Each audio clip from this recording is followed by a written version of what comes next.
ವಿಮಲವಾನ ಪ್ರಸ್ಥಜನದಾಶ್ರಮದೊಳಗೆ ಸಾರಂಗ ಮೃಗವು ಇಳೆಯ ಮರನೌಪಾಸನದ ಸಾಧನದ ಅರಣಿಯನು ಕೊಂಡು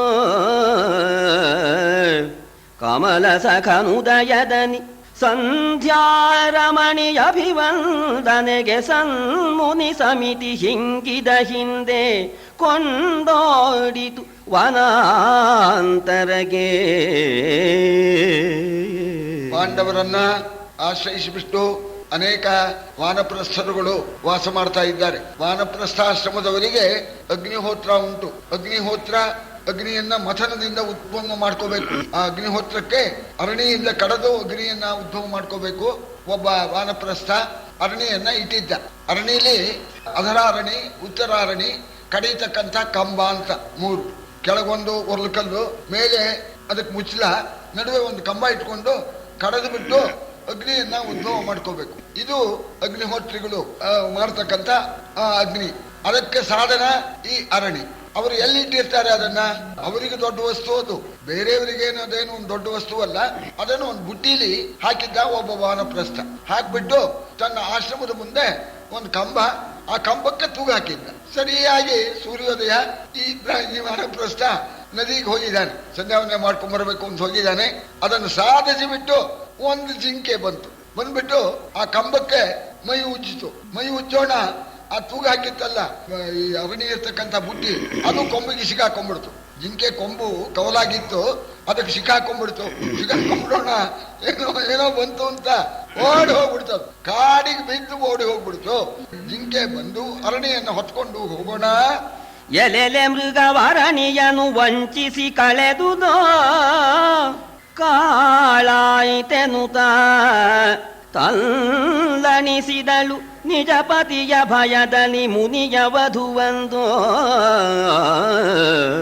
ಹೊಳೆಯ ಸಂಧ್ಯಾ ಸಾಧುಗಳು ಕಳವಳಿಸಲು ದ್ವಿಜನರಿದು ಪಾರ್ಥಿವರಿಳೆಯ ಬಿಟ್ಟರಲ. ಪಾರ್ಥಿವರಿಳೆಯ ಬಿಟ್ಟರಲ ಎನ್ನುತ್ತ ಹರಿತಂದನಾಶ್ರಮಗೆ.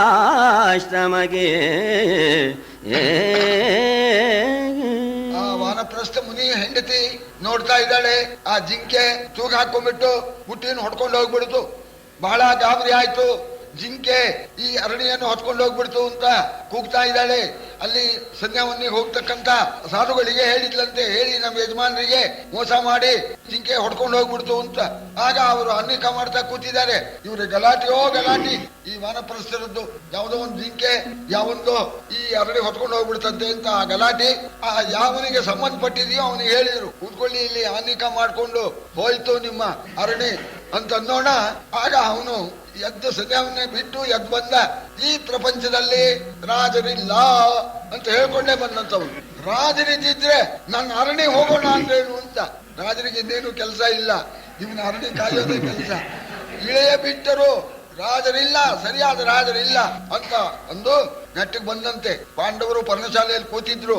ಧರ್ಮರಾಜನಿಗೆ ಸವಾಲು ಹಾಕ್ತಾ ಇದ್ದಾರೆ. ಎಲೆ ಯುಧಿಷ್ಠಿರ, ದೋಷವಿದು ನಿನ್ನಳವಿಗೈದುವುದು. ಅರಣಿಯನು ಮೃಗವೆಳೆದುಕೊಂಡು ಈ ಹೊದರ ಹೊಕ್ಕುದು ಬಗಳ ಕಾನನದ.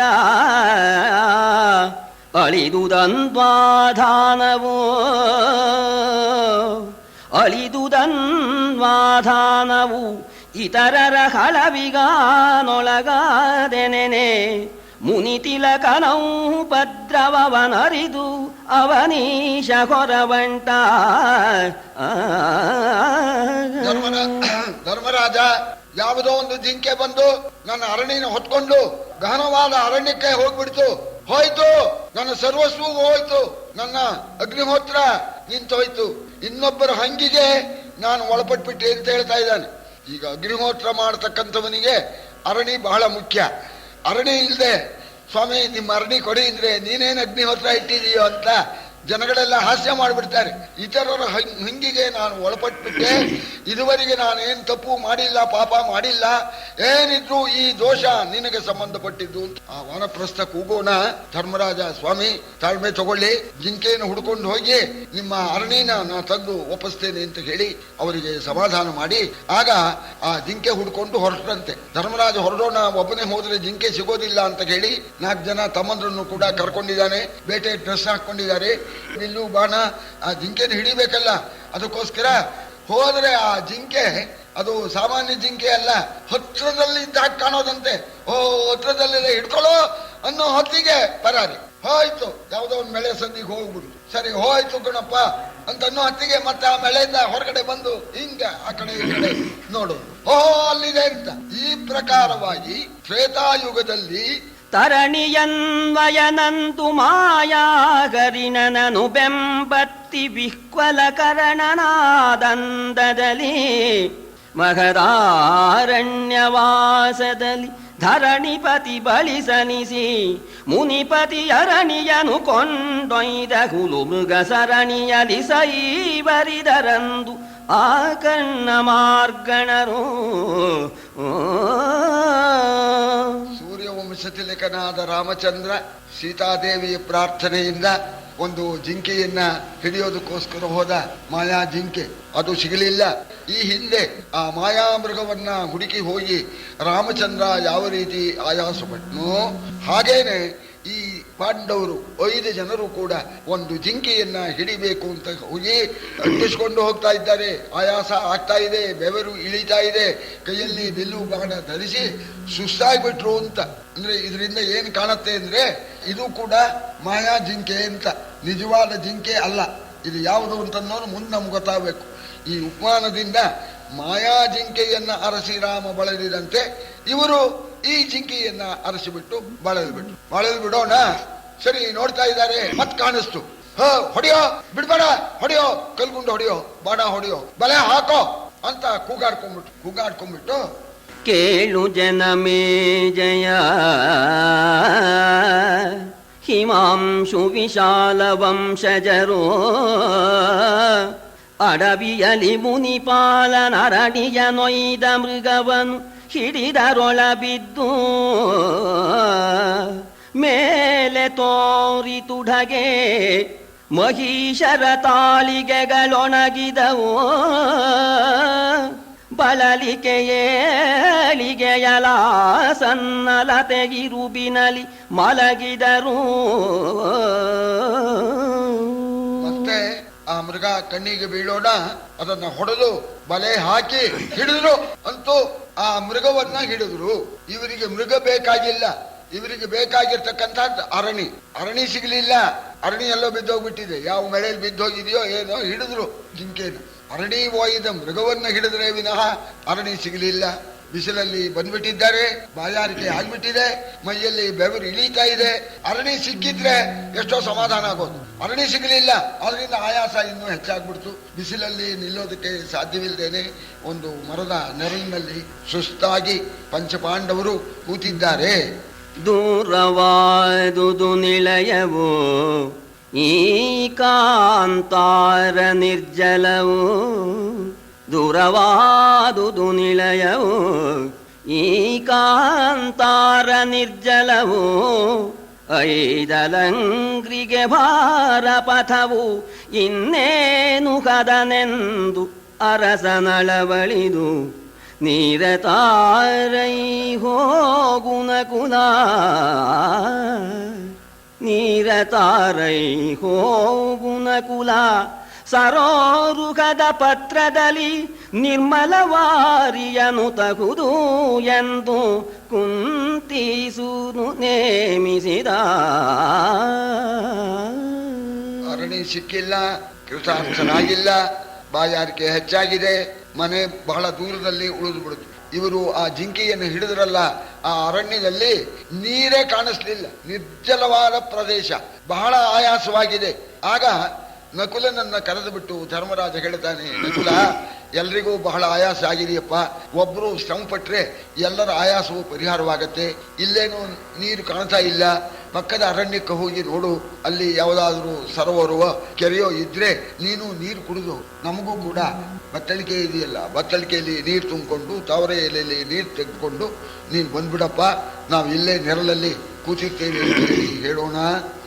ಬಗೆದನೇ ಬಳಲಿಕೆಯನು ಅತಿ ಸಹಸಿಗಳ ದೇವನು, ಹಿರಿಯನಾಜ್ಞೆಯನುಗುಳಲಮ್ಮದೆ ಧನುವ ಕೊಂಡನು ನಡೆದನತಿ ಪಥವ. ದೃಗುಮನೋ ಮಂಜುಳದ ಕಂಜಾಳಿಗಳ ಕಡು ಪರಿಮಳದ ಪಸರದ ಸೊಗಸುತೀವಿತು ವಿಮಲ ಪದ್ಮಾಕರದ ಪವಮಾನ. ಆಯಾಸ ಅಣ್ಣಂದ್ರಿಗಾದಷ್ಟು ತನಗೂ ಆಗಿದೆ. ಆದರೂ ಕೂಡ ನಕುಲ ಆಗಲಿ ಅಂತ ಒಪ್ಕೊಂಡು ಹೊರಟ ಅಂತ ಕೈಯಲ್ಲಿ ಬಿಲ್ಲು ಬಾಣಗಳನ್ನು ಧರಿಸಿ ಈ ನೀರನ್ನು ಹುಡ್ಕೊಂಡು ಹೋಗ್ತಾ ಇದ್ದಾಗ ಈ ಜಲಚರ ಪಕ್ಷಿಗಳು ಓಡಾಡೋದು ಕಾಣಿಸ್ತು. ಇಲ್ಲಿ ನೀರು ಇರಬಹುದನು ಅಂತ ಹೇಳಿ ಇನ್ನೂ ಸ್ವಲ್ಪ ಮುಂದಕ್ಕೆ ಹೋದ.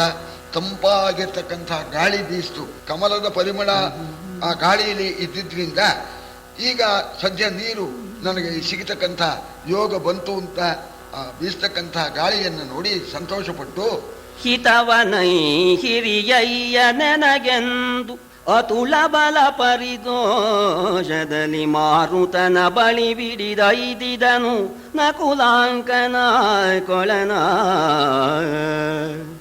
ಹತಿಯಗುದು ನಿನಗೊಮ್ಮೆ, ಹತಿಯಗುದು ನಿನಗೊಮ್ಮೆ ತಪ್ಪದು ಹಿತವು ಬಳಿಕೆಂಬಂತೆ ಖಗ ಸಂತತಿಗಳುಲಿದೊಪ್ಪಿದವು ಪದ್ಮಾಕರದ ತೀರದಲ್ಲಿ. ನಮ್ಮ ದೊಡ್ಡಯ್ಯ ಅಂದ್ರೆ ವಾಯುದೇವ ಬಹಳ ಹಿತವಾಗಿ ಬೀಸ್ತಾ ಇದ್ದಾನೆ, ಇಲ್ಲೆಲ್ಲೋ ನೀರಿದ್ದೇ ಇರಬೇಕು ಅಂತ ಹೇಳಿ ಸಂತೋಷದಿಂದ ನಗುದ ಆ ಗಾಳಿ ಎದುರಿಗೆ ಹೋದ್ರೆ ಒಂದು ಒಳ್ಳೆ ಕೊಳ ಕಾಣಿಸ್ತು. ಆ ಕೊಳದ ಪಕ್ಕದಲ್ಲಿ ಮರಗಳು, ಆ ಮರಗಳ ಮೇಲೆ ಹಕ್ಕಿಗಳೆಲ್ಲ ಕೂತ್ಕೊಂಡಿದೆಯಂತೆ, ಆನಂದವಾಗಿ ಚಿಲ್ಪಲಿ ಗುಡ್ತಾ ಇದೆಯಂತೆ. ಅದೇನು ಹೇಳ್ತಾ ಇದೆ ಅಂದ್ರೆ, ನೀ ಸಾಯ್ತೀಯ ಆಮೇಲೆ ಮತ್ ಬದುಕ್ತೀಯ ಅಂತ ಅದು ಹೇಳ್ತಾ ಇದೆಯಂತೆ. ಆ ಪಕ್ಷಿ ಭಾಷೆಯಲ್ಲಿ ಈ ರೀತಿ ಹೇಳ್ತಾ ಇದೆಯೋ ಅನ್ನೋ ಹಾಗೆ ಆ ಪಕ್ಷಿಗಳು ಚಿಲ್ಪಲಿ ಗುಡ್ತಾ ಇತ್ತು. ಸರಿ, ಅದನ್ನು ಕೇಳ್ಕೊಂಡು ಮುಂದೋದ. ಆ ಕೊಳ ನೋಡಿದ, ಬಹಳ ಆನಂದವಾಗಿ ಬಿಡ್ತಂತೆ. ಆ ಕೊಳ ನಕುಲನ ಕಣ್ಣಿಗೆ ಒಳ್ಳೆ ಆನಂದವನ್ನ ಉಂಟು ಮಾಡ್ತು ಅಂತ ಆ ಕೊಳವನ್ನ ದುಷ್ಟನಿಗೆ ಹೋಲಿಸಿಬಿಟ್ಟು ಕವಿ ಹೇಳ್ತಾ ಇದ್ದಾನೆ. ಯಾಕೆಂದ್ರೆ ಆ ಕೊಳದ ನೀರು ಕುಡಿದು ಇವರೆಲ್ಲ ಸತ್ತೋಗ್ತಾರೆ. ಇರವಿನಲ್ಲಿ ರಚನೆಯಲಿ ಮಧುರೋತ್ತರವ ನೆರೆ ಬೀರುತ್ತಲಿ ಅಂತಃಕರಣದಲ್ಲಿ ಕತ್ತರಿಸಿಕೊಂಡಿಗ ಕುಜನರಂದದಲ್ಲಿ ಪರಿಮಳದ ಪಸರದಲ್ಲಿ ಶೈತ್ಯೋತ್ಕರುಷದಲ್ಲಿ ಲೇಸನಿಸಿ ಕುಡಿದೊಡೆ ಹರಣವನೆ ಹಿಂಗಿಸುವ ಸರಸಿಯ ವಾರಿ ಚಲುವಾಯಿತು. ಕಳ್ಳ ದುಷ್ಟ ನಮ್ಮಾಗೆ ಇರ್ತಾರೆ. ಅವರು ಮೋಸ್ಕಾರರು, ಆ ದುಷ್ಟರು ಅವರೆಲ್ಲ ನಮ್ಮಾಗೇನೆ. ಇನ್ನೂ ಸ್ವಲ್ಪ ಅತಿಶಯ ಅವರು ಇರ್ತಕ್ಕ ರೀತಿ, ಆ ವಿನಯ, ಅತಿ ವಿನಯಂ ಧೂರ್ತ ಲಕ್ಷಣಂ ಅಂತ ಒಳ್ಳೆ ಜೇನು ಸುರಿಸ್ತಕ್ಕಂಥ ಮಾತು, ಅವರ ಕೃತಿ ನೋಡಿದ್ರೆ ಓಹೋ ಇಂಥ ಮನುಷ್ಯನೇ ಇಲ್ಲ ಅಂತ ಕಾಣಬೇಕು.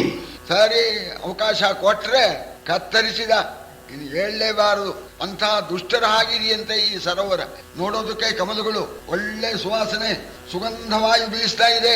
ನೀರು ತಣ್ಣಗಿದೆಯಂತೆ, ನೋಡೋದಕ್ಕೆ ಬಹಳ ಚೆನ್ನಾಗಿದೆ. ಇರೋದ್ರಲ್ಲಿ ರಚನೆಯಲ್ಲಿ ಚೆನ್ನಾಗಿದೆ. ಕುಡಿದ್ ನೋಡು ಗೊತ್ತಾಗತ್ತೆ ಅಂತ. ಕುಡಿದರೆ ಪ್ರಾಣವನ್ನೇ ತೆಗೆಯತಕ್ಕಂಥ ನೀರುಳ್ಳ ಸರೋವರ ದುಷ್ಟರ ಹಾಗೆ ಕಾಣಿಸ್ತಾ ಇತ್ತು. ಖಳನ ಸತ್ಯದ ಓಲು ವಂಚಿಸಿ ಗೆಲಿದುದಾತನ ಮನವ. ಖಳನ ಸತ್ಯದ ಓಲು ವಂಚಿಸಿ ಗೆಲಿದುದಾತನ ಮನವ. ಮಾಯೆಯ ಚೆಲುವಿನಂತಿರೆ ಚೆದುರುಗೆಡಿಸಿತು ತಿಳಿಯಲರಿದೆನಿಸಿ. ಲಾಲನೆಯರ ಹೃದಯದ ಒಲೀಕ್ಷಿಸೆ ನೆಲೆಯ ನೀಯದ ಕೃತಕ ಸರಸಿಯ ಸುಲಭತೆಗೆ ಸಗದೇವನಣ್ಣನು ಸೋತು ನಡೆತಂದ. ಕೊಳ ನೋಡಿ ತಲೆದೂಗು ಬಿಟ್ಟ. ಅವನ ಮನಸ್ಸನ್ನ ಗೆದ್ದು ಬಿಡ್ತಂತೆ ಆ ಸರೋವರ. ಇದಕ್ಕೊಂದು ಉಪಮಾನ, ಖಳನ ಸತ್ಯದ ಬೋಲು ಅಂತ, ದುಷ್ಟನ ಸತ್ಯದಂತೇನೆ ಅಂತ ಪ್ರಮಾಣ ಮಾಡ್ಬಿಡ್ತಾನವ. ರಾವಣ ಮಾಡ್ಲಿಲ್ವೇ? ರಾವಣನಿಗೂ ಜಟಾಯುವಿಗೂ ಯುದ್ಧ ಆಗತ್ತೆ ಸೀತಾಪಹಾರ ಕಾಲದಲ್ಲಿ. ಆಗ ಜಟಾಯು ರಾವಣ ಬಹಳ ಜೋರಾಗಿ ಯುದ್ಧ ಮಾಡ್ತಾ ಇದ್ದಾರೆ. ಆಗ ರಾವಣ ಮೋಸ ಮಾಡಿಬಿಡ್ತಾನೆ. ನೋಡಪ್ಪ, ಈ ರೀತಿ ಯುದ್ಧ ಮಾಡಿದ್ರೆ ಸರಿ ಇಲ್ಲ, ನಮ್ಮ ಪ್ರಾಣ ಎಲ್ಲಿದೆ ಅಂತ ಅನ್ನೋದನ್ನ ನಾವು ಹೇಳಿಬಿಡ್ಬೇಕು, ಆಮೇಲೆ ನಾವು ಹೊಡೆದಾಡ್ಬೇಕು, ಆವಾಗ ಗೆದ್ರೇನೆ ಅವನು ವೀರ ಅಂತ ಹೇಳಿಬಿಟ್ಟ. ಸರಿ, ನೀನು ನಿಜ ರಾಕ್ಷಸ, ನೀನು ಸತ್ಯವಾಗಿ ಹೇಳ್ತೀಯೋ ಇಲ್ಲೋ ಅನ್ನೋ ಪ್ರಮಾಣವಾಗಿಯೂ ನಾನು ಸತ್ಯವಾಗಿಯೂ ಹೇಳ್ತೇನೆ, ನೀನು ಕೂಡ ಹೇಳು ಅಂತ ಜಟಾಯು ರೆಕ್ಕೆ ಬುಡದಲ್ಲಿ ನನ್ನ ಪ್ರಾಣ ಇದೆ ಅಂತ ನಿಜವಾಗಿ ಹೇಳ್ಬಿಟ್ಟ. ರಾವಣ ಅವನ ಪ್ರಾಣ ಇರೋದು ಕತ್ನಲ್ಲಿ, ನನ್ನ ಕಾಲಿನಲ್ಲಿ ಇದೆ ಪ್ರಾಣ ಅಂದ್ಬಿಟ್ಟ. ಸರಿ, ಇವನು ಕಾಲನ್ನು ಕುಕ್ಕಿದ್ದೇನೆ, ಅವ ರೆಕ್ಕೆ ಪುಕ್ಕ ಕತ್ತರಿಸ್ಬಿಟ್ಟ ಅಂತ ಮೋಸ ಮಾಡಿಬಿಡ್ತಂತೆ. ಈ ಸರೋವರ ಖಳನ ಸತ್ಯದಂತೆ ಮತ್ತು ಮಾಯೆಯ ರಚನೆಯಂತೆ ಅಂತ ಇದನ್ನು ಹೇಳೋಕೆ ಸಾಧ್ಯವಿಲ್ಲ. ಮಾಯೆ ರಚನೆ ಅಂದ್ರೆ ಏನು ಅಂದ್ರೆ ಏನೂ ಇಲ್ಲ, ಇದೆ ಅನ್ನೋ ಹಾಗೆ ಕಾಣುತ್ತೆ. ಅದಕ್ಕೆ ಮಾಯಾ ಯಾ, ಯಾವುದು ಇಲ್ಲದೋ ಅದೇ ಮಾಯಾ. ಮಾಯಾ ಅಂದ್ರೆ ಏನ್ರಿ? ಇಲ್ಲ ಕಣ್ರಿ, ಇಲ್ಲ ಅಂದ್ರೆ ಇದ್ದ ಹಾಗೆ ಕಾಣುತ್ತೆ, ಅದು ಅದೇ ಇರೋದು ಮಾಯಾ ರಚನೆ. ಮಾಯಾ ರಚನೆ ಆಗಿತ್ತು. ಲಲನೆಯರ ಹೃದಯದಂತೆ ನೆಲೆ ಹಿಡಿಯೋದಕ್ಕೆ ಸಾಧ್ಯವಿರಲಿಲ್ಲ ಅಂತ. ಶ್ರೀಣಾಂಚ ಚಿತ್ತಂ ಪುರುಷಸ್ಯ ಭಾಗ್ಯಂ ದೇವೋ ನ ಜಾನಾತಿ ಕುತೋ ಮನುಷ್ಯ ಅಂತ. ಹೃದಯದಲ್ಲಿರ್ತಕ್ಕಂಥದ್ದನ್ನ ನಾವು ಪತ್ತೆ ಮಾಡೋಕೆ ಸಾಧ್ಯವೇ ಇಲ್ಲ. ಹಾಗೆ ಈ ಸರೋವರದ ನೆಲೆ ಗೊತ್ತಾಗಲಿಲ್ವಂತೆ. ಆ ಸರೋವರ ಇರ್ತಕ್ಕ ರೀತಿಯಿಂದ ಇವನು ನಕುಲ ಸೋತು ಬಿಟ್ಟ. ಸದ್ಯ ನೀರು ಸಿಕ್ತಲ್ಲ ಅಂತ ಹೇಳಿ ಬಹಳ ಸಂತೋಷಪಟ್ಟು ಇಳಿದು ಮೊನೆ ಮುಂಜರಗನಗ್ರಕ್ಕೆ ಬಲಿದು ಹೊಕ್ಕನು ಜಾನುದಘ್ನ ಸ್ಥಳವನು ಅಂಜುಳಿಯಿಂದ ತೊಳೆದನು ಚರಣವದನವನು ತುಳುಕಿದನು ಆರ್ಯನು ತನ್ನಯ ಬಳಲಿಕೆಯನಪಹರಿಸಿ ಭೂಪತಿಗಳಿಗೆ ಬಳಿಕ ನೊಯ್ವೆನು ಎಂದನು ತನ್ನ ಮನದೊಳಗೆ. ಮೇಲಕ್ಕೆ ಎತ್ತು ಕಟ್ಕೊಂಡ, ಸರಿ ಕೈಕಾಲು ತೊಳ್ಕೊಂಡ, ಮೊಳಕಾಲು ಮಟ್ಟದ ಆ ನೀರಿಗೆ ಹೋಗ್ಬಿಟ್ಟು ಚೆನ್ನಾಗಿ ನೀರು ಕುಡಿತೇನೆ, ನನ್ನ ಬಾಯಾರಿಕೆಯನ್ನು ಪರಿಹಾರ ಮಾಡಿಕೊಂಡು ನಮ್ಮ ಅಣ್ಣ ತಮ್ಮಂದರಿಗೆ ನೀರನ್ನ ತಗೊಂಡು ಹೋಗ್ಬಿಡ್ತೇನೆ ತಾವರೆ ಎಲೆಯಲ್ಲಿ ಬತ್ತಳಿಕೆಯಲ್ಲಿ ಅಂತ ಹೇಳಿ ಮನಸ್ಸಲ್ಲಿ ಮಾಡ್ಕೊಂಡ. ನೀರು ಕುಡಿಬೇಕಲ್ಲ, ಬೊಗಸೆಯಲ್ಲಿ ನೀರನ್ನು ತೆಗೆದುಕೊಂಡ. ಜಲವನಂಜುಳಿಯಿಂದ ಮೊಗೆದಿಂಟನು ನೆನೆಯನು ಅಭ್ರದಲ್ಲಿ ಕುಖ್ಯ ಕನುಲಿದನು ಎಲೆನ ಕುಲಾಂಕ ಮಾಣು ಯನ ಉತ್ತರವ ರಚಿಸಿ ಬಳಿಕ ಸಲಿಲವನಿಂಟು ಮಾತುಗಳೊಳವು ಮರುಳಾಗದಿರೋ ನೀ ಮರುಳಾಗದಿರೆ ನಾನು ಧಗೆಗಳುಕಿ ಬಳಲಿದು ಮೇಲೆಯಾಲಿಸಿ ಮೀರಿದನು ನುಡಿಯ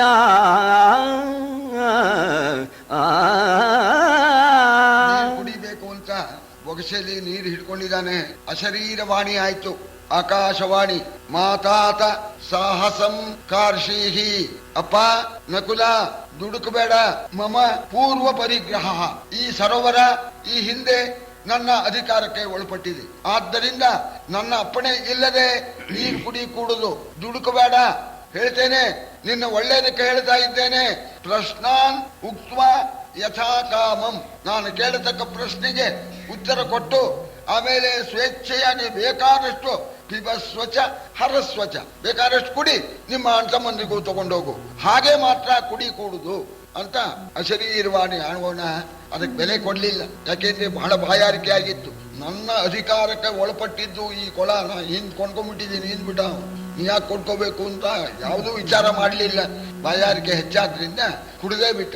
ಎಷ್ಟು ಕುಡ್ದ ನೀರು, ಎಷ್ಟು ಬಾಯಾರಿಕೆ ಆಗಿತ್ತು. ಜಡಿಯಲೆರಡಳ್ಳೆಗಳು ಕೊಳದಲ್ಲಿ ಕುಡಿದನುದಕವನು ಅಬುಜದೆಲೆಯಲಿ ಹಿಡಿದ ನನಿಬರಿಗೆ ಅಮಲ ಜಲವನು ಮರಳಿ ನಿಮಿಷದಲ್ಲಿ ತಡಿಯನಡರಿದು ದೊಪ್ಪನವನಿಗೆ ಕೆಡೆದು ಪರವಶನಾದನು. ನಿಮಿಷದಲ್ಲಿ ತಡಿಯನಡರಿದು ದೊಪ್ಪನವನಿಗೆ ಕೆಡೆದು ಪರವಶನಾದನು. ಇತ್ತಲು ತಡೆದನೇಕೆಂದು ಅಟ್ಟಿದನು ಸಹದೇವನನು ನೃಪದಿ.